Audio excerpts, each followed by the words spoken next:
This time on Movie Reviews, we're going to be looking at the brand new film El Camino.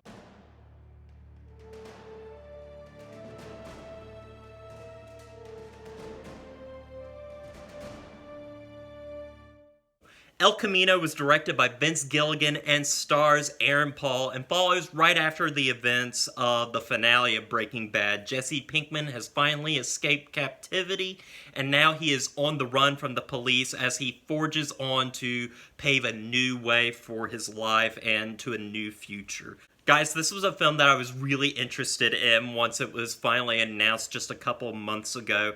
Breaking Bad is one of my favorite shows of all time, and the ending of that show is absolutely perfect, and the way it ends, even with Jesse on the run, spoilers for Breaking Bad's finale, but seeing Jesse being liberated in that way and not really knowing what was going to happen next with him was something that I felt was very powerful, but honestly, with this idea of a movie exploring what happened to Jesse after those events was something that I was really curious about and I thought it could really work. But also, I had some reservations because I was like, well, is this a movie that we ultimately need to have? Is this a film that has a purpose for existing? And after watching the film, I don't really agree that this is a film that we needed, but I think this is a great film nonetheless, and it really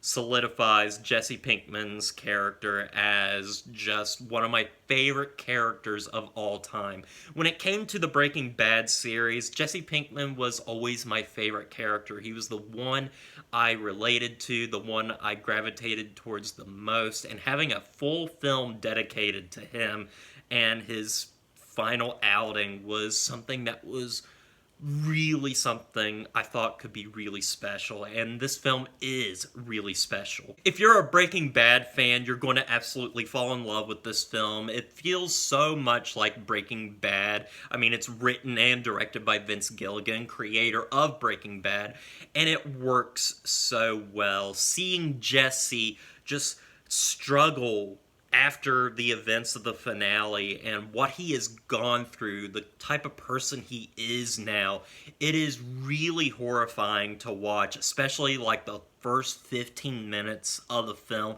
which honestly might be my favorite moments of the film, just those moments right after the finale and seeing him dealing with what he went through throughout the final season of the show was really something that really drew me in, was really powerful, and this is Aaron Paul's greatest performance to date. I'm glad this movie exists because we get Aaron Paul's finest performance, and it's so great that it was with this character that really pushed him into stardom, more or less. This is a great performance by him. He really does a great job with playing a man that has been just completely broken and is trying to find a way out of his situation, and it makes for great drama. There are some moments in this film that will make you cry, make you just feel so many emotions all at once. It is really, really good, and it is a stellar, stellar film for a TV movie, basically. I mean, this is a movie based on a TV show, and it's so well done, and a lot of that is due to the cinematography, which, if you are a fan of Breaking Bad, you're going to feel right at home with this film, and the cinematography, it really does feel like you are back in the Breaking Bad world and really feels like that. And I thought that was absolutely integral, I feel, to this movie's success. I feel like if it felt so disjointed from Breaking Bad, that it wouldn't work as well. Because I can see myself watching the Breaking Bad series and then going right into this movie and feeling right at home. But the cinematography, guys, is absolutely beautiful. And Breaking Bad, for a TV show, was already really good when it came to its cinematography. And the cinematography is really great here when it comes to it basically being a movie. Just these beautiful shots of the New Mexico landscape really just make this feel like a Western almost, which the film is very much a contemporary Western, much like the show was.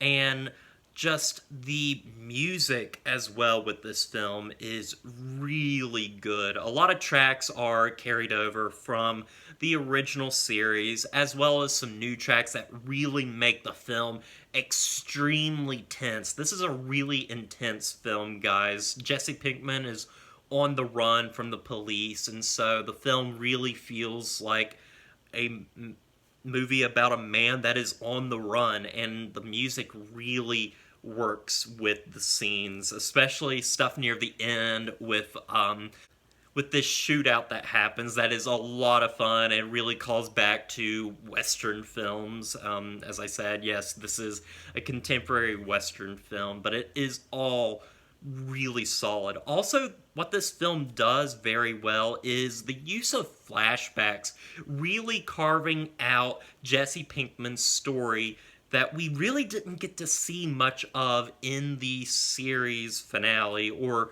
well, in the final season of the show. A lot of that was left in the dark. And it's really solid here, just seeing what he went through and just the horror that happened to him. And it is really hard to watch at points. And it's never like grotesque or anything, but it is really horrifying to watch what a human being is being treated like. And it was really good. They really used these flashbacks really well to help propel the story. They're not just there to fill out time, they are there to help progress the story in a really good and satisfying conclusion. And something also with these flashbacks is we get a lot of returning faces from the show, and this could not work really. Like, if somebody else was behind the camera and wrote this movie, they could have probably just put in a bunch of cameos at random and they wouldn't feel earned. But with Vince Gilligan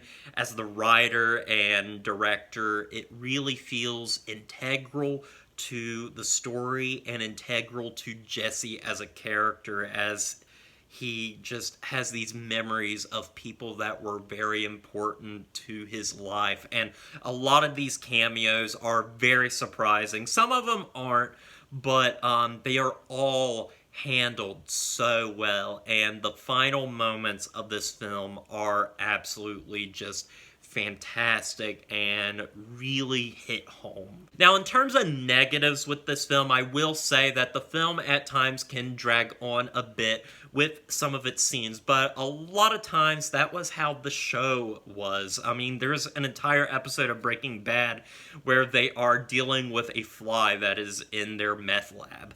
And, but like, the film has a deliberate pace to it that is slow, but it never feels too slow. And also, something that I will say is, even though the flashbacks are really good, sometimes the flashbacks do drag on maybe a bit too long and maybe could have been broken up a little bit more or something like that. Maybe to make the pacing just a little better. And also, this really isn't a negative with me per se, but I will say that if you have never watched Breaking Bad before, then watching this movie, I can't really recommend it, because I feel like this is something that is definitely made for fans of the series, people that watch the show, and I feel like if you haven't watched the show and haven't watched it in a long time, which I haven't, there's some things that you might not exactly pick up on, and there might be some things that you are maybe a little confused by. But other than that, I think this is still a superbly stellar film with great directing, great writing, and a great and just perfect performance from Aaron Paul. I think this is his best performance, and I think this is a fantastic film that will please anybody that is a fan of Breaking Bad. I'm going to give El Camino an 8 out of 10. Well, guys, I want to thank you for watching this review. I hope you enjoyed it. Have you seen El Camino? What did you think about it? And have you seen Breaking Bad? And what did you think of Breaking Bad? Leave off on the comment section below. And as always, don't forget to like, comment, and subscribe to the channel. And I'll see you guys in the next review.